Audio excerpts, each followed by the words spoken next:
Hi, this is Dr. Doug Smail with CDOCS, and today's Tip of the Day video is on planning guides for CEREC Guide 2 and 3 in CEREC 5.2.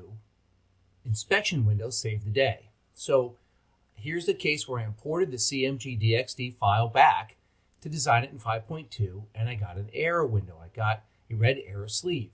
So what does that mean? Well, let's take a closer look.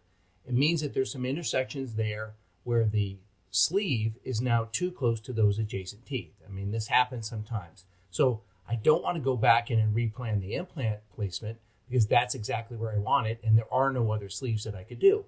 So what's my other choice? Well, if you look at this error side and you look closer, you can see that I can either modify the parameters, the seating area, or use inspection windows to remove the intersection. Great. So I'm going to use an inspection window. So now in 5.2, you can use inspection windows right adjacent to the adjacent teeth. So here we are. I put in 2 inspection windows and no problem, removed the error, and I was able then to take this on to milling the guide.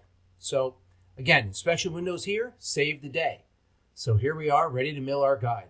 So I hope you enjoyed this video, and we'll see you at a CDOCS course soon. Thanks.